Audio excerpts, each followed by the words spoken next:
How's it going, Ding Dongs? Welcome back to Ding Dong Drift. Unfortunately today, well actually the whole week, it's just been raining nonstop. You can see daily's all wet. I haven't done much to the SC, still just chilling. I did, however, mount the bumper a little better. You can see now it's rigid. Have a bracket there, have a bracket here, and everything's lining up now. The trunk closes nicely. Everything's nice and rigid now. Yeah, and everything's fitting well. I also made some adjustments. This gap used to be a lot bigger, and it now matches this gap a lot closer. However, you can see here, it's flush. Here, we're still got a little bit of catching a little bit. So I think that will just get fixed with bodywork. The way I did that is by taking this and pushing it in. So I pushed the bumper in and put a self-tapper in there. And then this side, I pulled out and put a self-tapper in. So yeah, now it's nice and rigid. Nothing's hitting. You can see that closes nicely. No more impact to anything. Since the weather's cold, can't tell it is right now. I think it's time to show you guys something pretty big. It's the first ever new project car on the channel besides the SC. If you're a Patreon, you've known this for 2 weeks, and if you follow me on Instagram, you've known about this since Thursday. And today's that you're watching it is Sunday. Without further ado, let's take a look.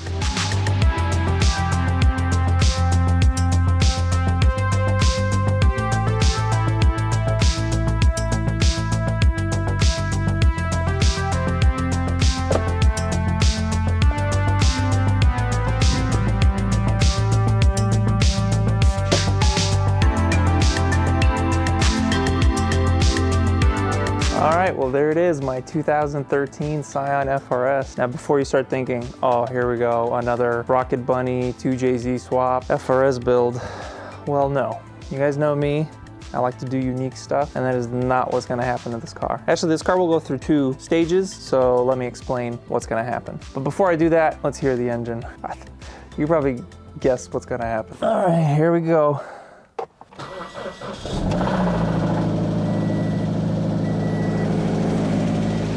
Yep. It's got rod knock.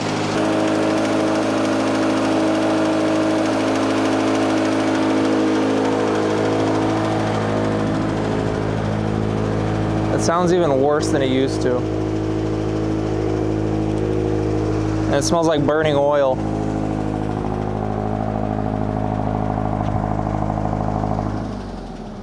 Okay, there we go. Now you can really hear it. Good old Subaru engine. All right, let's turn that off before it gets even worse. But yeah, it runs. So obviously this motor's not gonna stay in this car, but I am gonna try to fix it. I'm gonna try to do a quick rod bearing swap. I already ordered the rod bearings. We'll see. We'll drop the oil pan, clean out the oil pickup, do all that stuff that you're supposed to do with Subarus, and we'll see what happens. Maybe we'll run for a little bit and I can drive it around, or my wife can drive it around, because she seems to be interested in driving this around. So, but what's the plan? So basically, it's going to be a very similar build to the SC in terms of obviously 3D printing a body kit. The only difference is I think I'm going to do 2 body kits. This car obviously is very pretty. People enjoy how it looks. So I'm going to make a full kit completely designed by me that will look like an FRS. It will just, you know, be a regular FRS wide body kit. Rocket Bunny's hideous, in my opinion. And there's a bunch of other stuff that I think is very subpar. I personally don't like fiberglass kits. I think they're all trash. They're literally for looks only and just meant to break. So I want to make a carbon kit, same as I'm going to do with the SC. Carbon Kevlar, something durable that can actually, you know, take a hit and still look good. So that's going to be plan number 1. The final stage of this car will be a bit more complicated. If we take a look at this headlight though, what other car from Toyota does it resemble? I'll give you a hint. It's one of the most expensive Toyotas ever made. Now, what about the side profile? What does that look like? I'm gonna flash it on the screen real quick. Take a look at the hood height, the roof line, where the doors line up, the wheelbase. I know it's crazy, but this is literally just a cheap LFA. So yeah, I'm gonna try to turn this into a poor man's LFA. It's got the wheelbase within 1 inch. It has the roof height within 1 inch. It has the same hood height. The body length is within 2 inches, which bumpers, you know, I can print them as big as small as I want. The LFA is longer, which makes it even easier. I don't have to cut into this car, I could just extend it. And then that brings me to the point of the engine. Now, obviously we know the LFA has one of the greatest sounding V10s of all time, and there's not any sitting around in junkyards. So what other great engine has Toyota made? I know you guys are probably already in the comments saying, oh my God, he's gonna do another 1UZ. No, 1UZ is for the SC and many other cars. It's a great engine, but it's old. Let's just say it's old. It doesn't have all the like crazy cool stuff that modern engines have, like titanium valve train, dual length runners for the intake, you know, variable valve timing, bunch of other stuff that I don't know. Revs to 7,500 stock, makes 500 horsepower stock, has an 8-speed automatic behind it. Do you get where I'm going with this?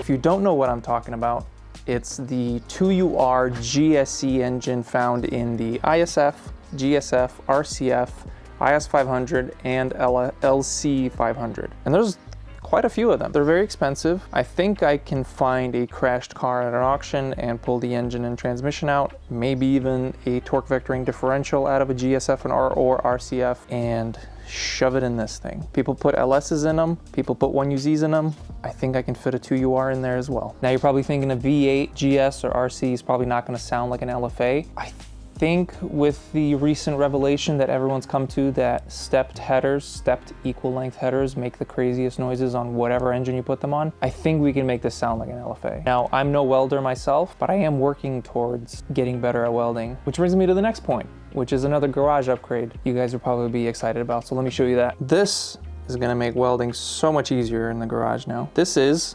2-phase or 220 volts ran to my garage. A good friend Jonas that I've known for years now, he didn't want to be on camera because he's mysterious, aka autistic. Yeah, he helped me do all this. We did it all in 3 hours yesterday, so let me show you how it's all done. It goes from here, it goes up into the attic, it goes through the roof, it goes through the sunroom here, comes out here, and then EMT changes to rigid right here. Then we come down here, goes into the back of the house here, and then it comes into the basement right here, goes this way,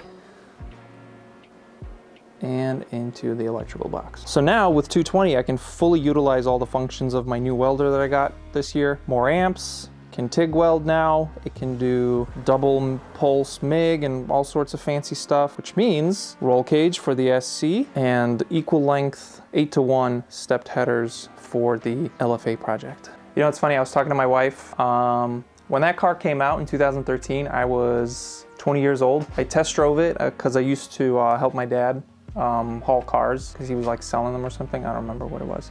But he would always be at Toyota dealerships, and when that car came out, I test drove it and I was hooked and I loved it. And I said to Sylvia, you know, one day I'm gonna own an FRS. It's for the completely wrong reason. It's not because I like it, it's because I want to turn it into an LFA. Back then I didn't. Back then I was, you know, a little dweeb and I was like, oh my God, it's so cool, it's a sports car. But yeah, now it's gonna really be a sports car. So 500 horsepower, 8-speed auto, looks like an LFA. It's gonna be a big project, but that doesn't mean that the SC is gonna be left behind. Obviously not. Gotta finish the SC, gotta finish it before summer. So let's talk about where the channel's going, I guess. So gonna finish the whole wide body for the SC. Then we're gonna pull molds off of it and we're gonna start making everything out of carbon fiber. That is the big plan. That's what is the main priority. That's what needs to get done before I even start doing anything to that. Well, besides the rod bearings. I am gonna change the rod bearings next week on that thing. So if you wanna see that, how to change rod bearings in an FRS without taking the engine out and hope for the best that it works, subscribe so you don't miss that. Once the wide body and everything is almost done, I'm gonna start ordering parts for this engine because this thing needs a rebuild, a complete refresh. So we're gonna have a fresh engine with stock rods and pistons, ARP head studs, Comedica head gasket, Kelford cam springs, maybe Kelford cams. We'll see if Kelford wants to hop on board, and obviously the Pulsar 6262G turbo, hopefully push a nice 600 or 700 horsepower out of this 1UZ. Then we're gonna drop it in here and obviously do the roll cage. So lots going on, lots to happen.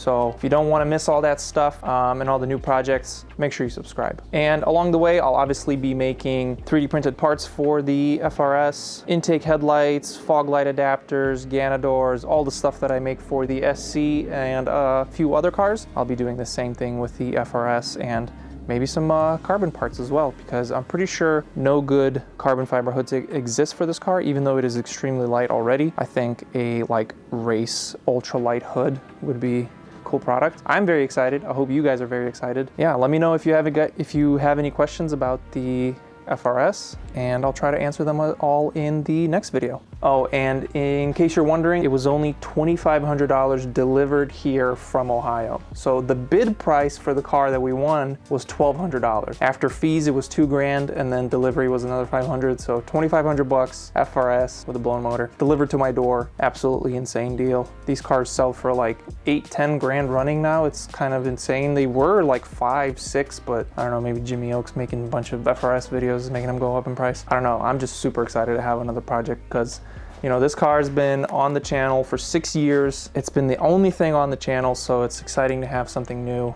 I mean, this car's been on the channel too, but it's just a daily. No one cares. But I do have something planned for this as well. It's gonna be fun. Sorry, no work today. It's gonna be it for this one, Ding Dongs. Thank you so much for watching. If you wanna see these videos early, or you wanna see stuff like this come out early, like the Patreons knew about this car 2 weeks ago, check out the Patreon. It really helps out a lot, so I can continue doing this and continue doing more stuff and faster and more content. And really appreciate you guys. Thank you so much for watching. Peace out, stay sweet, and I'll see you guys next week. America, America, do you have your passport?